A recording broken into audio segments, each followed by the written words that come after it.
Okay, here we are in the final assembly of our 3-ply 1970 green sparkle John Bottom drum set. We are starting with the 14 by 10 inch tom. It's 10 inches deep, 14 inches um, wide. And this is a 1970.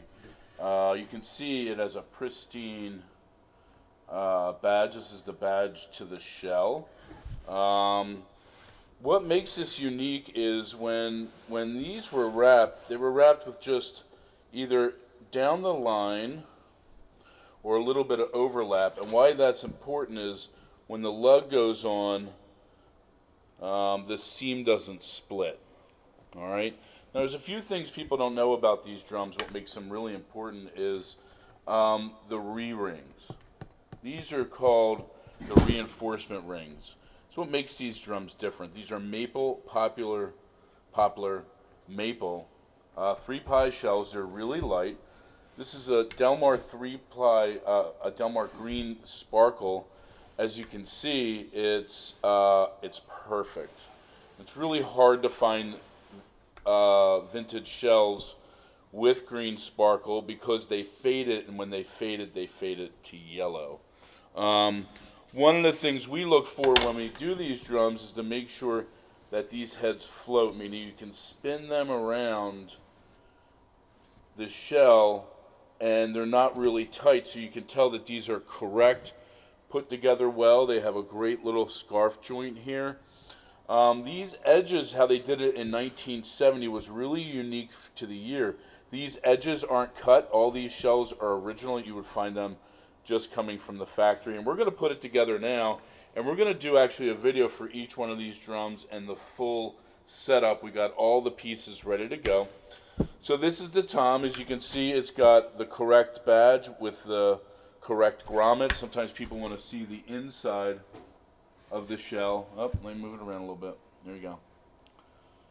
That's what it looks like on the inside. Um, this is the holes for the muffler, and these are the holes for the tom mount. Now, Ludwig made left side because if you were going to mount the tom for a right-handed drum kit, it would be mounted on the left side. And a lot of times you would find the 14 over here mounted on the right side because most kits were 13, 14, 16, 18. Really, to get a 14, 16, 18 was a special order. But I'm excited to put this together for you today so you can see how this actually works and we'll actually get the correct tuning in.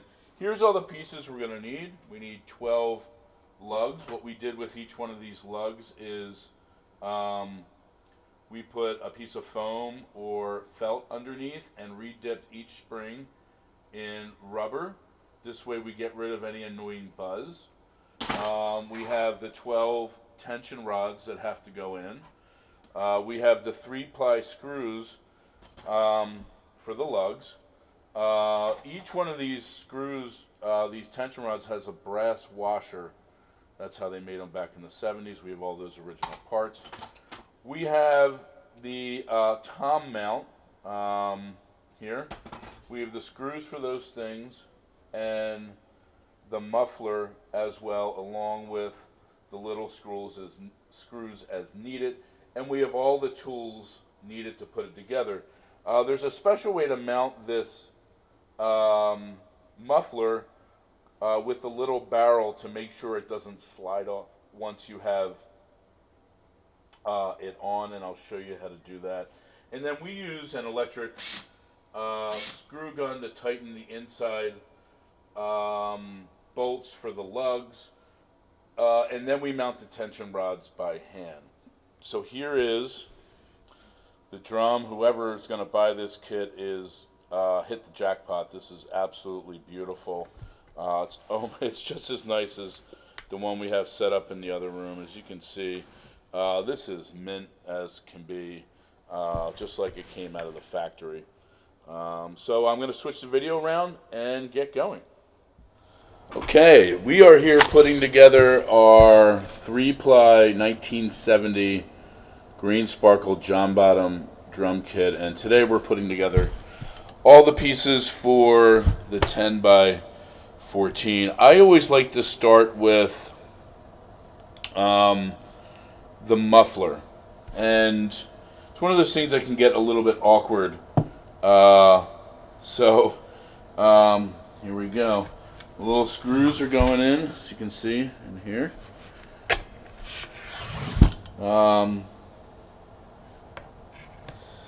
To get this piece in, hopefully you guys can see that.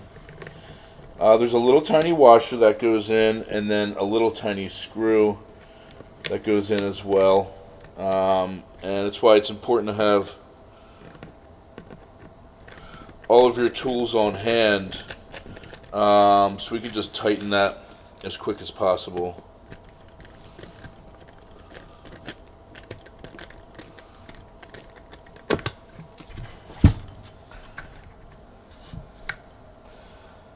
I get it semi-tightened in there, and bring in a little wrench for the inside, and then just do a final tighten. A lot of times with these vintage drums, you don't have to over tighten things. Just tight enough is important. Now, this next piece that goes in is the actual dial. 1970 had double washers in for the knobs. I don't know why, but it's just the way it is. This is a little barrel. And once we get the barrel in, we can tighten it by hand. What they did in the factory is they stripped, at a certain point, they strip a little piece away. So the barrel doesn't fall off at some point inside the drum. And how do you do that? You just grab your needle nose pliers and you bend.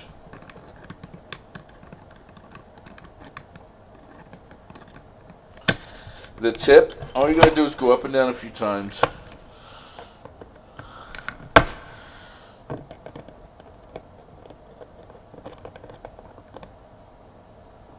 And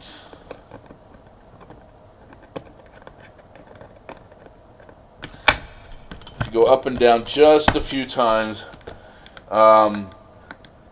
it literally stops and you can't fall off. And what you want is, hopefully you can see that, you don't want it lower than the drum head. Alright? So I always do that first. And then I'm going to go back and I'm going to install each one of the lugs. And after the lugs, we'll put on the tom mount. And go back and tighten everything. So what I like to do is to do it by hand at first, is just to get a nice everything tightened, and then we'll go in and we'll actually tighten every single piece in here.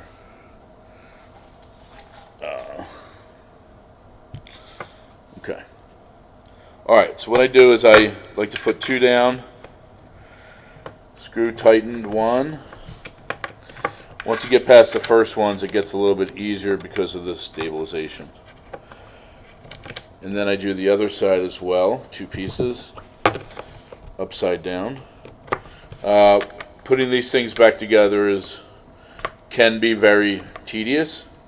And then what I'll do is I'll go through each one of these lugs and tighten them with the screw gun.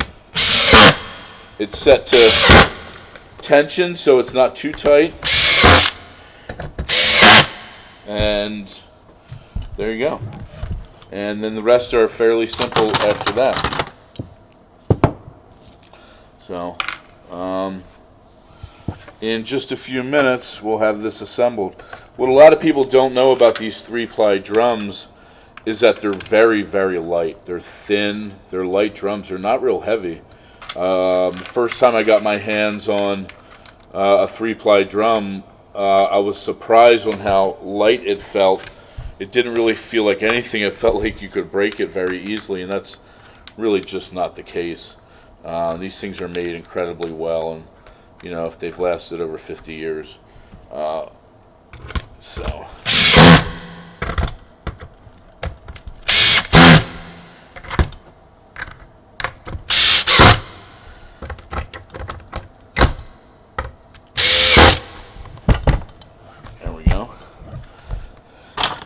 And I'll just go like this and do it all the way around. Now, these 10 by 14 toms today actually come with 14 lugs.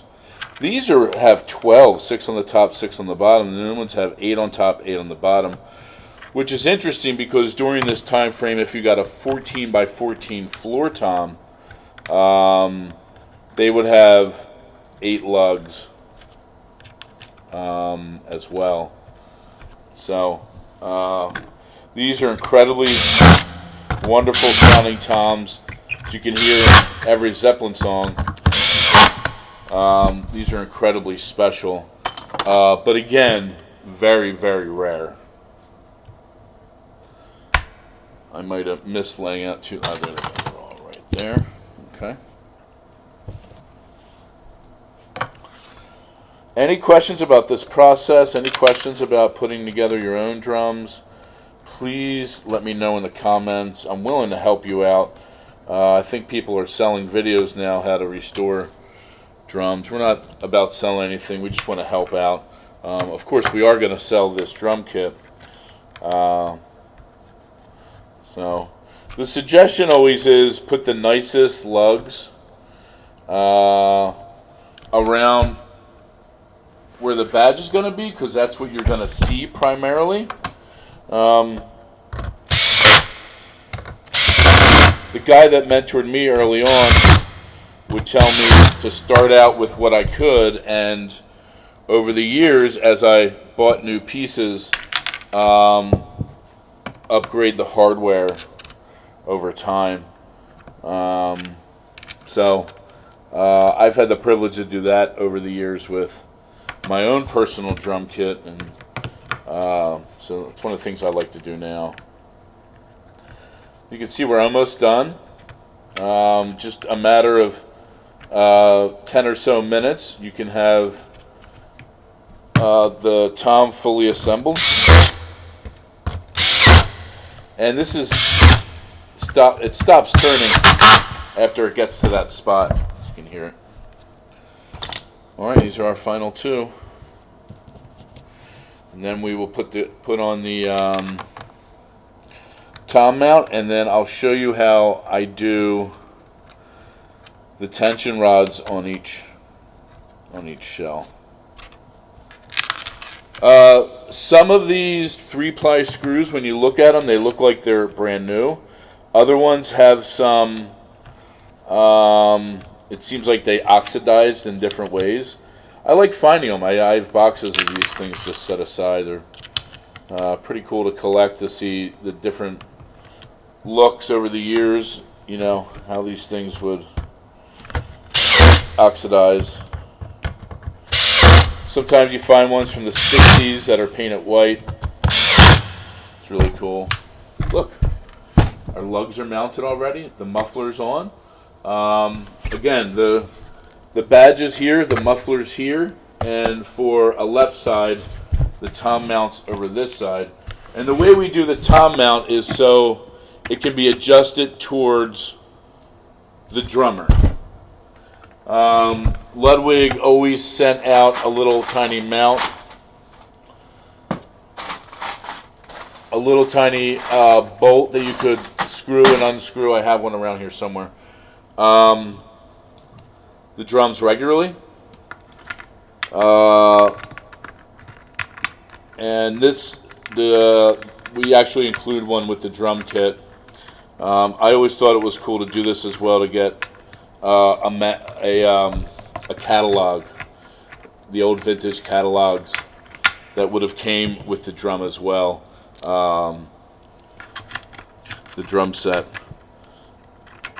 That's how a lot of us learned about these drum kits, was not only by following our famous drummers, but by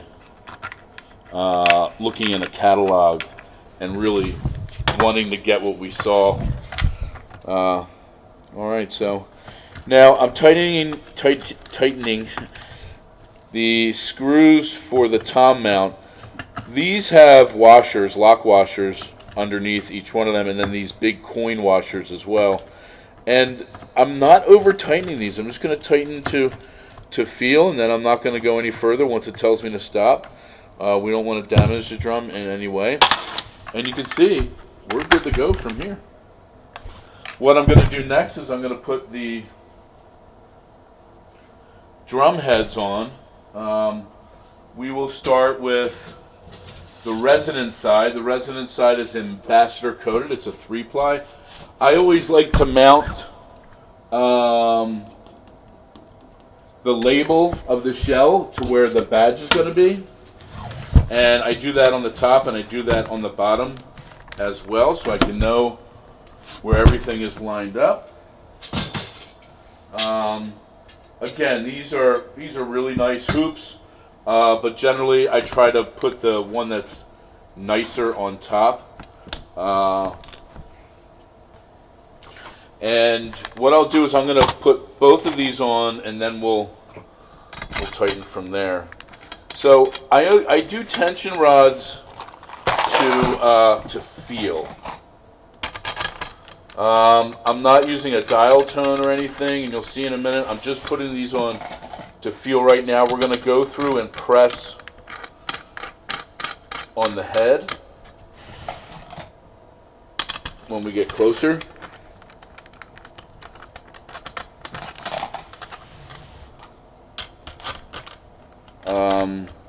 And I'll show you that process in just a minute. So, one more.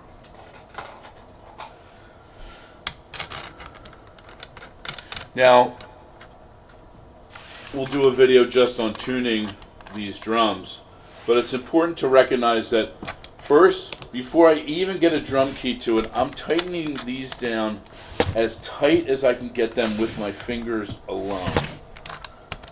And this just gives me the feel. This is how I've done it over the years.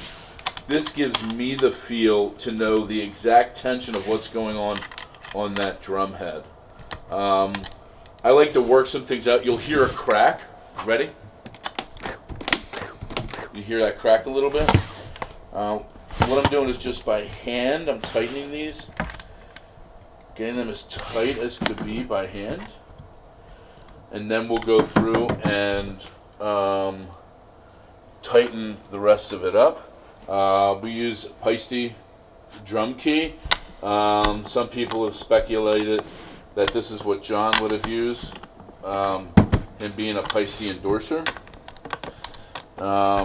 which is quite possible. Nobody knows for sure.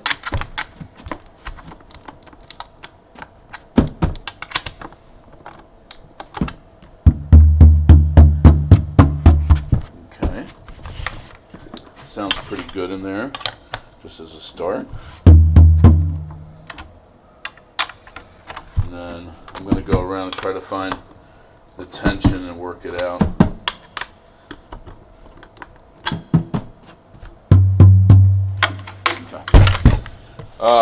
I'm going to fix that all the sound in a minute.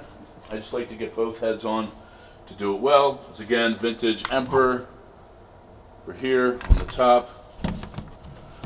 I like to keep it where the badge is.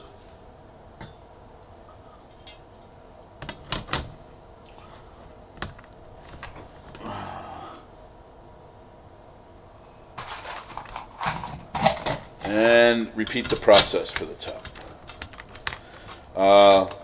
Believe it or not, when you tighten these drums, they actually get tightened a lot higher tone than you would think. So right now we're just trying to get, oh, that one's missing, a brass screw. Everybody does this differently. People might comment and say I'm doing it wrong, you're doing it wrong. I think what works best for you. I've specifically worked on green sparkle kits. I think this is our 11th kit that we've worked on, that we've made, restored, and sold. And I have one that I play on, as you can see in our other videos.